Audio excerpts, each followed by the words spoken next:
Okay, folks, buckle up. We're about to embark on a fascinating journey into the realm of modern reproductive science. This isn't your typical birds and bees talk, so get ready for a wild ride. We're diving into the wild world of making babies, and no, I don't mean the traditional way, get a room. We're talking about the cutting-edge techniques that science has developed to help people become parents. It's a whole new ballgame. Specifically, we're zooming in on Kenya, a country where science is stepping in to play Cupid. The advancements here are nothing short of revolutionary, and they're changing the way people think about starting a family. Let's start with IVF, or in-vitro fertilization, for those playing buzzword bingo. Think of it as the VIP line for sperm. Instead of the traditional long swim to the egg, we're talking direct delivery. It's like having a fast pass at an amusement park, but for making babies. The process involves combining eggs and sperm outside the body in a laboratory dish. Once fertilization occurs, the resulting embryos are then transferred to the uterus. It's a meticulous and delicate procedure, but the results can be life-changing for many couples. Then there's surrogacy, where someone else's oven gets a bun in it, but not for them to keep. Surrogacy involves a woman carrying a pregnancy for another person or couple.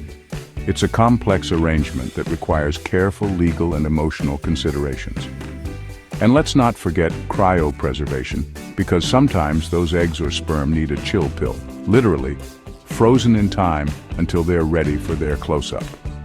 This technique allows for the preservation of reproductive cells and embryos for future use, providing flexibility and options for individuals and couples. Now you might think all this is straightforward. Science does its thing. Boom, babies. But the reality is far more intricate and layered. Each step in these processes involves a team of dedicated professionals, state-of-the-art technology, and a lot of hope and patience.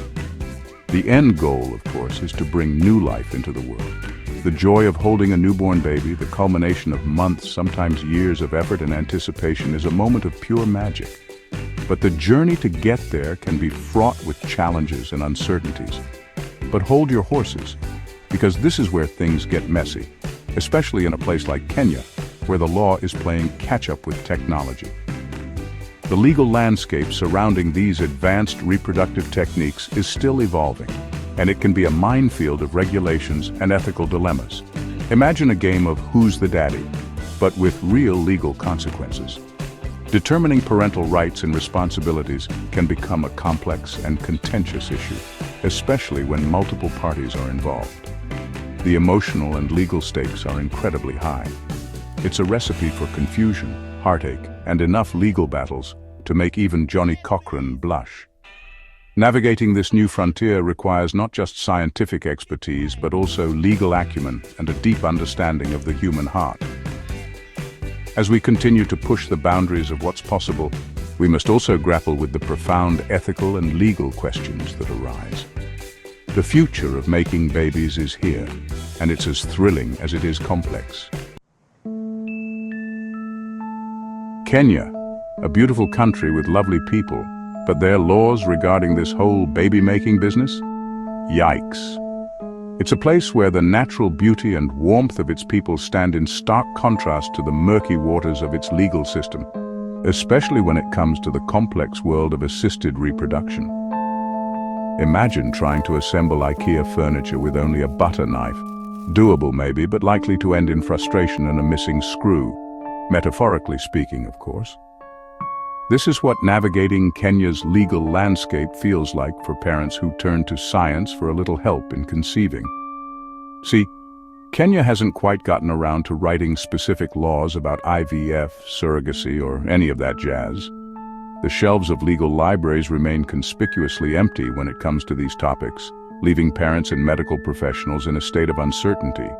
It's a legal gray area, and you know what they say about gray areas?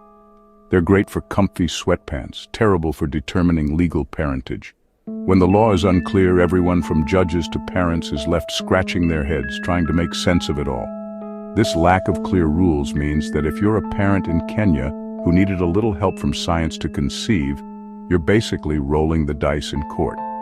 The outcome is as unpredictable as a game of chance, and that's no way to start a family. Who has parental rights? Is it the biological parents, the surrogate, or someone else entirely? These are questions that should have clear answers, but in Kenya, they don't. What happens if the surrogate mom changes her mind? Can she legally keep the baby? The lack of legislation leaves everyone involved in a precarious position with their futures hanging in the balance. Can you sue the fertility clinic if your kid ends up with 12 toes? While this might sound like a bizarre question, it's a valid concern for parents who want to ensure their child's well-being and their own peace of mind. These are all valid questions, folks. Questions that Kenyan law just shrugs its shoulders at. The ambiguity leaves parents, surrogates, and medical professionals in a constant state of uncertainty. And let's be honest, a shoulder shrug doesn't exactly scream legal certainty, does it? The lack of clear guidelines and regulations means that every case is a gamble, with the scales of justice tipping unevenly, often leaving families in distress. So, what can be done? Advocacy for clearer laws and regulations is crucial. Parents, surrogates, and medical professionals need to come together to push for legislative changes that will provide the clarity and protection everyone deserves.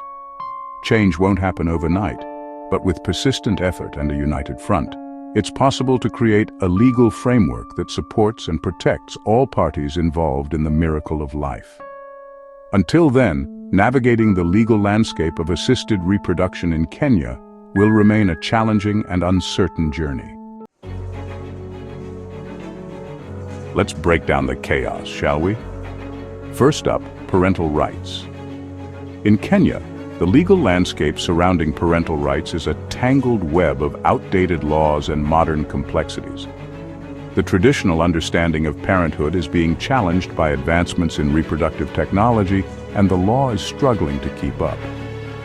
In the good old days, and by that I mean like 5 minutes ago, determining who the parents were was as simple as figuring out who did the horizontal tango. A child was born to a mother and father, and that was that. But times have changed, and so have the ways in which families are created. But with IVF and surrogacy, it's a whole new ball game. These technologies have opened up new possibilities for people who want to have children but can't do so naturally. However, they have also introduced a host of legal and ethical questions that are not easily answered. Is it the people who provided the genetic material? The biological connection is undeniable, but does that alone make someone a parent? Or is it the emotional and financial investment that counts? The ones who carried and gave birth to the child. Pregnancy and childbirth are significant experiences that create a deep bond between the mother and the child. But does this bond translate into legal parenthood? Or maybe the ones paying for the whole shebang? Financial responsibility is a crucial aspect of raising a child, but can money alone determine who the parents are? Kenya, unfortunately, forgot to include this little detail in its legal playbook. The laws are outdated and do not address the complexities of modern reproductive technologies. This has left many families in legal limbo, unsure of their rights and responsibilities. Then there's the ethical minefield. The advancements in reproductive technology have raised a host of ethical questions that are not easily answered. Can you pick and choose your baby's traits like you're at a genetic buffet? The idea of designer babies is both fascinating and terrifying. On one hand, it offers the possibility of eliminating genetic diseases and enhancing human capabilities. On the other hand, it raises serious ethical concerns about eugenics and the commodification of human life. What about the rights of the surrogate mothers? Surrogacy is a complex arrangement that involves multiple parties, each with their own interests and rights. The surrogate mother plays a crucial role in bringing the child into the world, but what rights does she have in the process? Are they just vessels, or do they have a say in the whole process? The surrogate mother's rights and autonomy are often overlooked in the legal and ethical debates surrounding surrogacy. It is important to ensure that their rights are protected and that they are not exploited. And let's not even get started on the potential for exploitation and the whole designer baby debate. The commercialization of reproduction has created opportunities for exploitation, particularly of vulnerable women who may be coerced into becoming surrogates.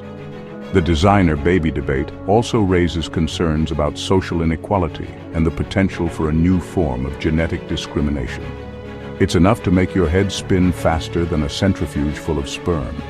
The legal and ethical challenges posed by modern reproductive technologies are complex and multifaceted.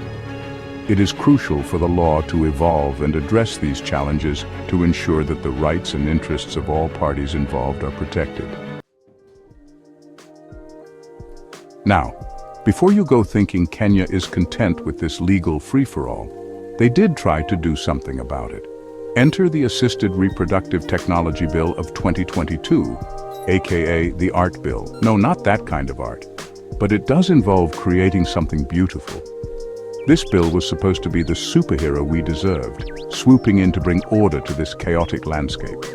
It promised to regulate fertility clinics, establish clear rules for surrogacy, and finally answer the age-old question, who gets to be called mom and dad in this brave new world? But here's the catch.